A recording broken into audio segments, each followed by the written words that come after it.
Hi, this is Donald with Birding for Beginners. The next question is, where do we start with this birding? Well, actually in some ways you've already started. If you're watching this video, you are quite on your way to working out where you're going. So there's a number of questions as where do we go to from here? You need to really decide what is important to you, what lights your candle, what fascinates you about the birds. Is it their behavior, their habits, the sheer variety of birds? A relative of mine specializes in seabirds, and from his many years of birding, he is now considered an expert on seabirds. Sooner or later you'll want to know more about them, and maybe that is how you landed watching this series. For me, my mom enjoyed birds. She was not a great birder.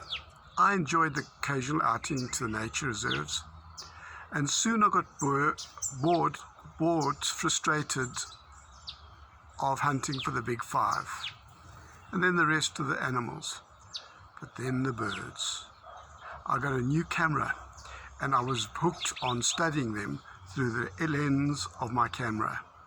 And with the ever-increasing number of birds on my computer and my classification, my enjoyment of birding grew. I think the first place to start is with yourself, your eyes and your ears. What do you see? What do you hear? How do the birds fly? How do they walk? Last time, we spoke about size, bill, legs, plumage, habits. Silly Billy likes pulling Helen's hair, if you remember. And that's a good place to start because it gives you an idea of how to classify them, how to understand them better, particularly when you get to the little grey jobs, the little ones that are difficult to identify. If you're that way inclined, a notebook is a very good place to start. Start by recording what you see, where you were, what you heard, what the time of the year was, what the birds were doing. Soon this journal will become an asset for your birding. Next, you'll probably want a book to tell you which birds they are. As I said in the introduction, there are several books available. We mentioned Newman's Birds of Southern Africa, the Roberts Birds Guide, and then of course there's a Cecil Birds Guide. There are several other field guides. Choose one that suits you best. If you're a hiker, you may not want to carry the 2-volume reference work of Austin Roberts Foundation. That's not quite what you need. It gives you a lot of information, but maybe not the right place to start. So get something that works for you. The next thing you may want is to be able to see the birds more clearly, and that is often a pair of binoculars. It can be a spotting scope, but binoculars are much better. Generally speaking, a 10 by 40, 10 by 42 is a good choice. The 10 is the amount of magnification, and the 40 is the size of the lens. If one goes to a 6 by 50, for example, you will not have the magnification you need to see the birds too well. And this will be a bit disappointing. You'll get a lot of good light to your eyes, and the binoculars will also be fairly heavy. On the other hand, if you go to the other extreme and get a 14 magnification by a 10 aperture, the amplification will be great. But keeping the image still will be a problem. It'll jump all over the place. The other problem with too much magnification is that you will be too focused in on one point and won't be able to see a broader field of vision. And with a 10 by 20, the image will be fairly dim, and you'll have difficulty using your binoculars, and that will be a bit, you just don't quite want that. Before you buy a pair of binoculars, shop around. You'll find that there are many shops that will allow you to have a look through them, try them out, speak to other birders, choose the make that suits you. Obviously budget is a problem. So choose one that works for you.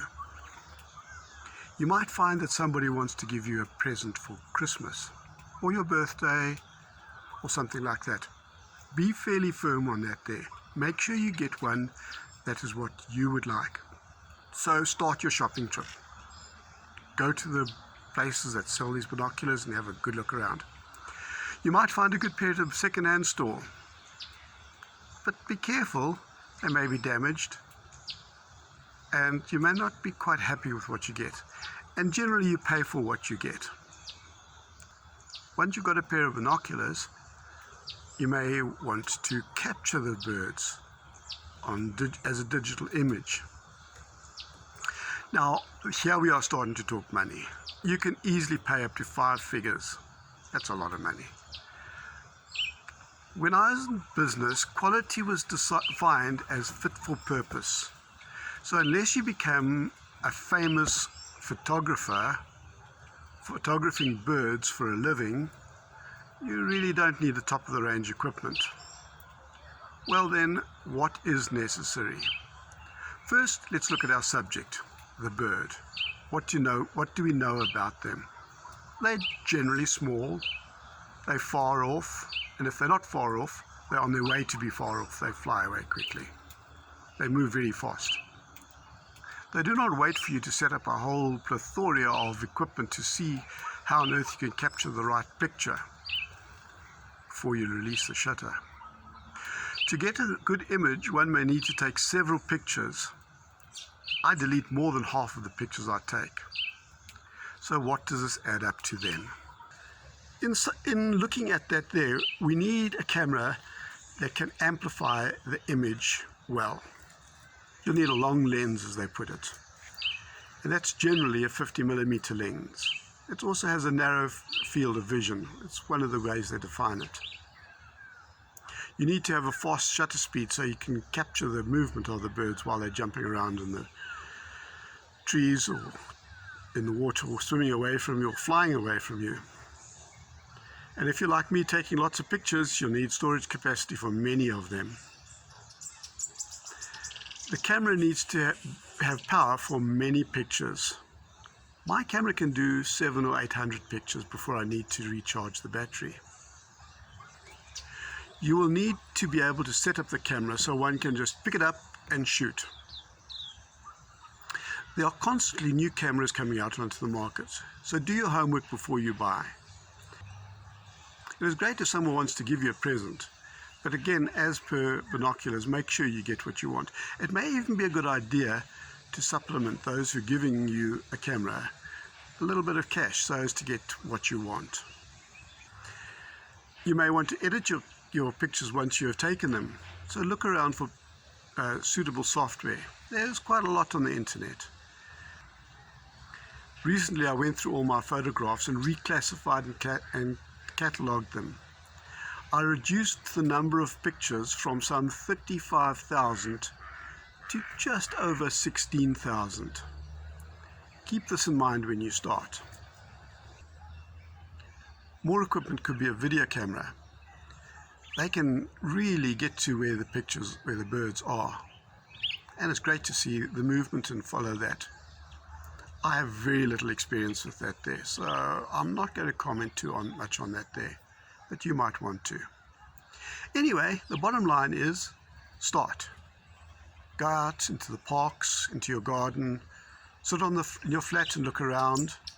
If you're fortunate enough as me to have a garden, sit outside or even sit inside and watch them from the outside. You'll be amazed what you can see and hear, and it really is enjoyable. So welcome to birding and enjoy. Thanks. Bye.